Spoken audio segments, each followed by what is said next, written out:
Question 1. What is the typical size for a small molecule? Now right off the bat we can look at the options they've already given us and consider what they look like in real life.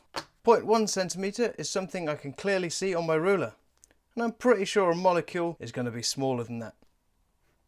0.1 kilometres is a fair distance to walk. Well, actually it's not that long, but it's a distance that I would walk, so I'm pretty sure that's not the size of a molecule either. 0.1 metre, that is equal to 10 centimetres. I can see that right in front of me. That's definitely not the size of a molecule, which leaves the last one, by process of elimination, the only one that could actually be reasonable. Fun fact, there is a unit of measurement called the angstrom. I'm not going to try and spell it right now. What you need to know though is that an angstrom is equal to 1 times 10 to the minus 10 metres. And it's a good rule of thumb for the typical size of a molecule, seeing as 0.1 nanometers is equal to 0.1 times 10 to the minus 9 meters. It means that our angstrom is in agreement with our answer D, so answer D is what we should go for. Question 2. A skydiver falls from a plane. What is the name of the downward force in the diagram? So have a look at what we've got. Drag, electrostatic, mass and weight. First of all, electrostatic is a force that's between charged particles. We have no idea whether or not there's some charges present in this diagram, so that's not going to be relevant here. Another curveball is mass, which isn't a force, so that can't be the answer considering they're asking us for a force. That leaves us with drag and weight. Now drag, clues in the name, it's a force that acts against movement. Seeing as this poor skydiver is falling downwards, drag by its very definition is going to act against him, so it's going to be that upwards one, leaving us with just weight acting downwards. That's our answer. Question 3. A cyclist travels 750 meters in 50 seconds. Calculate the speed of the cyclist. Use the equation speed equals distance over time. That's very generous of them to give us an equation to use. So speed equals distance over time. Let's use this physics algorithm. Speed equals no idea. That's what we're trying to find out. Distance, well, in our question we've got 750 meters. That's very likely to be our distance. And time, 50 seconds. Let's use their equation then. So speed equals distance divided by time. So distance 750 divided by time 50 seconds. To take the strain off, I'll use my calculator here. So 750 divided by 50. Why do it in your head when you can do it on a calculator? Let's just double check our units. 750 meters, 50 seconds, meters per second. Right, that doesn't match with our first one. Does match with our second one. That looks promising. No, no, giving us B as our final answer. Question 4. Which action increases the strength of an electromagnet? So an electromagnet is just a coil of wire with a current going through it. Knowing this, decreasing the current is probably not going to be our answer. In fact, it's definitely not, seeing as we need a current to flow in the first place. More current would surely give us a stronger magnetic field. Zero current would give us zero. So decreasing the current must surely decrease the strength. It's not going to be that one. Decreasing the number of turns of wire. If we have more coils, we've got more of our magnetic fields from these sections of coils adding up together. These are our field lines, by the way. So decreasing the number of turns is not going to help us. Increasing the number of turns of wire is going to help us out. And lastly, using a copper core. It sounds promising, but copper's not magnetic, so it's not really going to help us with our magnetic field, leaving us with answer C. Question 5. A student sets up 4 electrical circuits. Looking good so far, but circuit A won't work seeing as there isn't a source of potential difference. Circuit B looks promising. It's got our source of potential difference, a cell here and a lamp. Unfortunately, a current won't be able to flow because there's a big hole in our circuit. It's not complete, so that's not going to work either. C is a bit like circuit A. There isn't a source of potential difference, although everything else seems to be fine. It's not going to light up. Circuit D looks the most promising. There's a complete circuit, and also, rather unhelpfully, this diode's trying to ruin our day. The conventional current is flowing this way around the circuit, which is the same way the diode is permitting, so therefore our lamp will light up in circuit D. Question 6. On the moon, the gravitational field strength is 1.6 newtons per kilogram. Calculate the gravity force for an 80 kilogram astronaut. I assume they mean weight. Anyway, use the equation gravity force. Ugh, can they just call it weight? Equals mass times gravitational field strength. Fine, let's do that. Using the physics algorithm again, on the moon, the gravitational field strength, G equals 1.6 newtons per kilogram. Gravity force for an 80 kilogram astronaut. So mass is equal to 80 kg. Nice. Our gravity force, just to make a point, I'm going to call it weight, equals mass times gravitational field strength. Make things easy for us and get the calculator out. Equals 128. Seeing as it's a force, it's newtons per kilogram. Yep. See what we got. 50, no. 128, yep. 800, no. 1280, no. Okay, so our answer is B. Question 7. The different currents in 4 wires are shown below. The magnetic field is measured at positions A, B, C and D. Which position will experience the strongest magnetic field?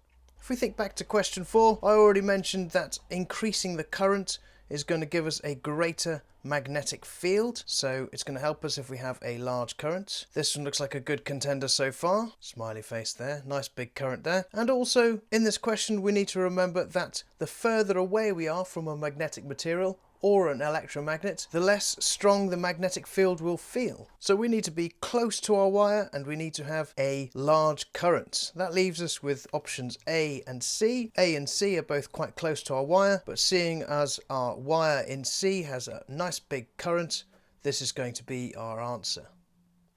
Question 8. Look at the distance time graph. Nice. Which line shows the largest average speed? Speed is rate of change of position, so what we're looking for is a nice big change in position in the shortest amount of time, also known as a nice steep gradient. A has the steepest gradient of all of these, so that's going to be our answer. Question 9. A girl runs twice around a 400-meter circular track. What is the final displacement of the girl from her starting point?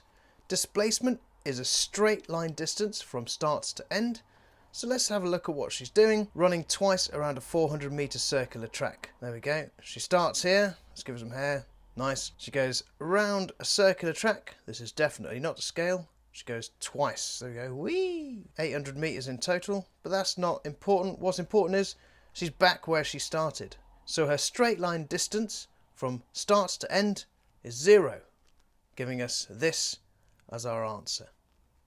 Question 10. A student investigates how the resistance of a light-dependent resistor changes with light intensity. Which graph shows the correct relationship between the resistance of an LDR and light intensity? Unfortunately, this is just something you're going to have to learn. And the way I remember it, it seems a bit upside down. Resistance increasing is caused by light intensity decreasing. That leaves us with a choice between either B or C, seeing as both of these graphs have a resistance that decreases as our light intensity increases. And unfortunately, once again, the only way to tell them apart is just to remember the shape that we need. It's an inversely proportional relationship. R is proportional to 1 over the light intensity, and this kind of graph has this kind of shape, giving us C.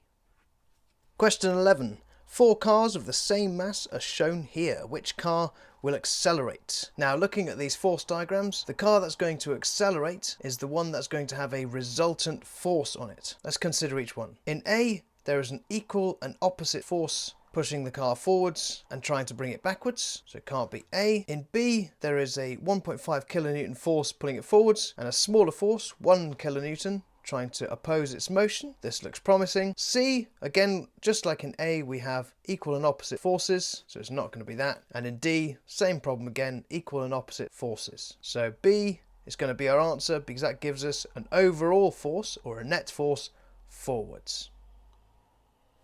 Question 12. Calculate the charge flow when a current of 20 milliamps flows for 2000 seconds. Use the equation. That's very generous of them, so let's do that. We need a current and a time. Current is equal to 20 milliamp. Our time is 2000 seconds. Just before I throw this into my calculator, just got to realise that we've got milliamps and not amps. So let's convert that to amps. Milli is times 10 to the minus 3. So that is equal to 20 times 10 to the minus 3 amps. So 20 milliamps is equal to 20 times 10 to the minus 3 amps. Our time is already in seconds, so we can leave that well alone. So the charge flow is equal to 20 times 10 to the minus 3 times 2000 seconds.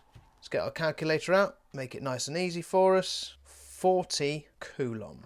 Let's see what we got. A is 40 coulomb. The rest of them look, well, they're not 40, so I guess that's going to be our answer. Question 13. A student measures the weight of 4 boxes and the area in contact with the ground. Here's our data. Which box exerts the greatest pressure on the ground? Now, pressure is equal to force over area. So if we want a large pressure, we want a large force and, ideally, a small area. So we can get a nice big number here. Let's have a look. Our greatest weight is D. That looks like a good contender. And our smallest area is A. Let's compare these two boxes, starting with D, because that seems our best contender for the moment. 100 divided by 500. That'll be newtons per centimetre square. That gives us 0.2 newtons per centimetre square. Doesn't seem too bad. Let's have a look at A. 50 divided by 100. 0.5 newtons per centimetre square. Okay. Well, it looks like D is out of the running already. Seeing as we know what to do to calculate the pressure, let's just quickly calculate the pressures of the other ones, just to see if A has a secret opponent.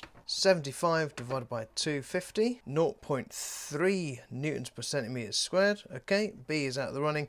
And C, 90 divided by 400 gives us 0.225 newtons per centimetre squared. Sorry about my mess of workings out here. Maybe I should have put that equation over here, but I am just working as I talk. Even though box D had the greatest weight to start with, it turns out box A wins the pressure prize because its area is small enough to give it a greatest pressure. So A. Question 14. Which item uses the most power? They've very generously given us an equation again. So power equals potential difference times current. And we've got those two values here. If we've learnt anything from the previous question, we might as well just calculate the power for each of these rows in the table. Let's get the calculator out to make it easy.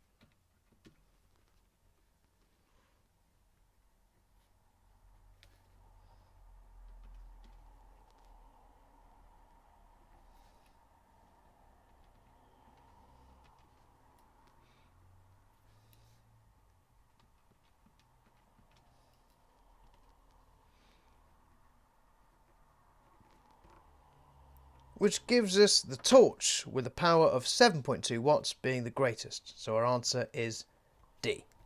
Question 15. Energy is needed to change ice into water. Calculate the energy needed to change 5 kilograms of ice into water. Use an equation from the data sheet to help you. Don't mind if I do. Specific latent heat of melting, 3.34 times 10 to the 5 joules per kilogram. Let's do what they say and go straight to our data sheet. What are we looking for? Something that's got latent heat written in it. Aha! Thermal energy for change of state equals mass times specific latent heat. This looks like the one.